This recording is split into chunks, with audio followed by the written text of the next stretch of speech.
Well, let's move on then. S&P has revised its rating outlook for 6 Indian banks to positive on sovereign action. To discuss this and more, we have Kaitav Shah, lead BFSI analyst at Anand Rathi Instl Equities, who joins us. Hi, Kaitav. Good morning and good to see you, Ben.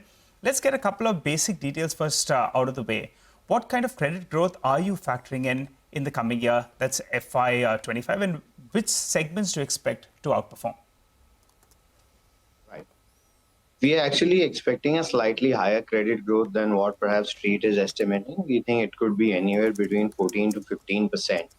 And we think it will be a more all-rounded growth this year. Corporate could also contribute. Retail has been the heavyweight for last 5 years. But we think this year it could also be corporate, which could be contributing more to this growth. Give us a couple of numbers. How much was corporate credit in the past year and how much are you working with for the coming year? Right. So corporate credit was still closer to double digits, lower double digits. We think this could inch up a bit. SBI in its fourth quarter results did show an outstanding performance within the corporate book, where sequentially it grew more than 10%. And this, if you combine with whatever is happening in the economy in terms of capex, if the policy continuity is maintained, then you will see capex coming in, because of which you'll see corporate demand coming in, both at the large corporate level and the mid corporate level. Okay, was going through some of your, recommendations, and there's some stocks that you like in the PSU banking space as well, names like SBI, but we've seen big rallies here, right? Do you think we are still at the nascent stage of the rally in PSU banks? Is it a structural up move that you're looking at?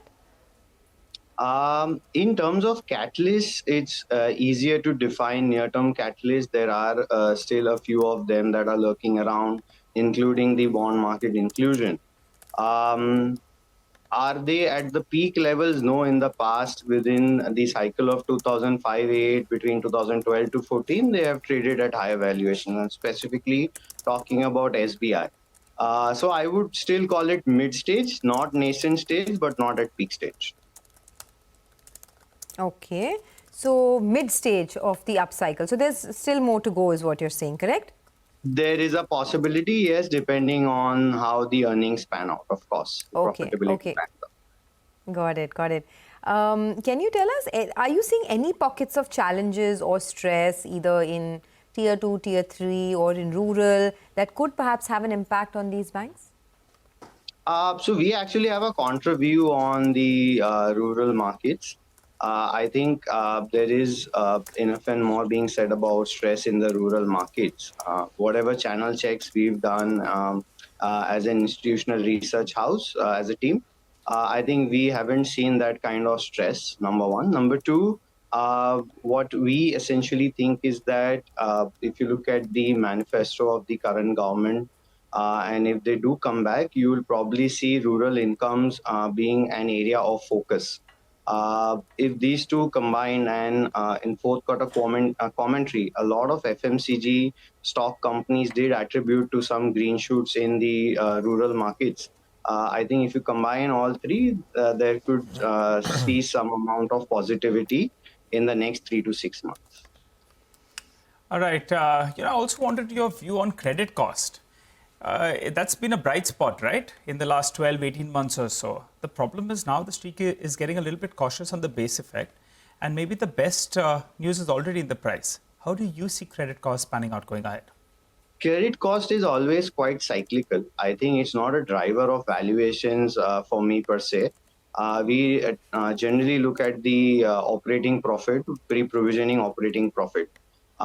If those numbers are panning out well, then I wouldn't be very worried on the credit cost. I actually never consider it as a driver of earnings.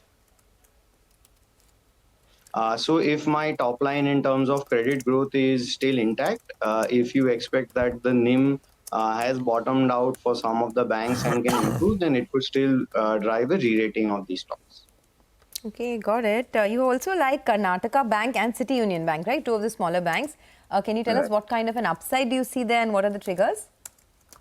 The triggers would be more in terms of, I think, the sustainability of the ROA. Fourth quarter has been good for some of these regional banks. If they're able to sustain these numbers, then there can be some amount of upside.